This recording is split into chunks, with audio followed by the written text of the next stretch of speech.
Welcome to RP quick world. दोस्तों, अंतर्राष्ट्रीय media के अनुसार चीन और रूस ने ईरान का खुला समर्थन कर दिया है। अमेरिका और इजराइल अब रणनीतिक रूप से चुनौती में हैं और भारत को भी स्थिति संभालने में सावधानी बरतनी होगी। आइए विस्तार से समझते हैं यह संकट कैसे विकसित हो रहा है और इसका वैश्विक असर क्या होगा। अमेरिका और इजराइल ने हाल ही में ईरान के कई सैन्य ठिकानों पर हवाई और मिसाइल हमले किए। इन हमलों का उद्देश्य ईरान के सैन्य ढांचे और संभावित परमाणु कार्यक्रम को दबाना था।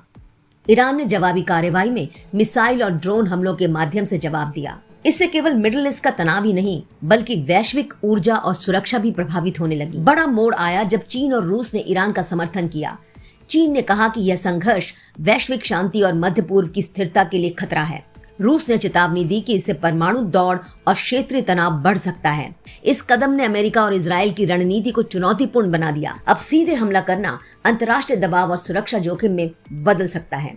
अमेरिका और इजराइल अब केवल ईरान पर दबाव बनाने की सोच नहीं रहे। चीन और रूस के समर्थन के कारण उनके हर कदम को अंतर्राष्ट्रीय प्रतिक्रिया के अनुसार परखना होगा।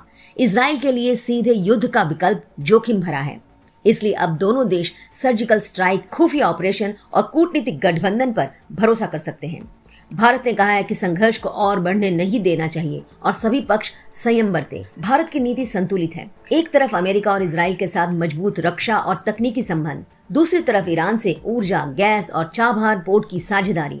भारत अब भी शांति और कूटनीति के रास्ते पर टिका हुआ है, यह दिखाते हुए कि स्थिरता और ऊर्जा सुरक्षा बनाए रखना सबसे बड़ा राष्ट्रीय हित है। चीन और रूस के समर्थन से अमेरिका और इजराइल की रणनीति कठिन पड़ सकती है।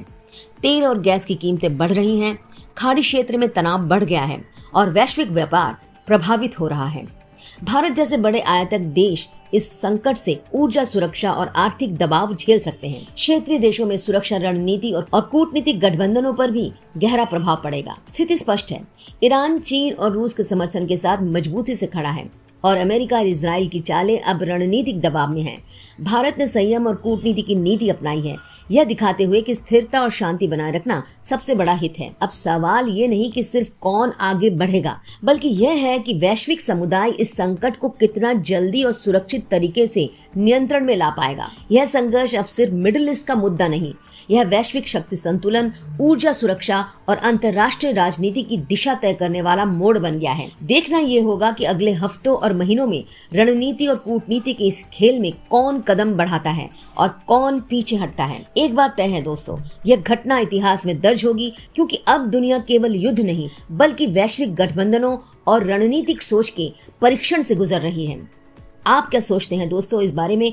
कमेंट करना ना भूलें और फॉलो करें आरपी क्विक वर्ल्ड।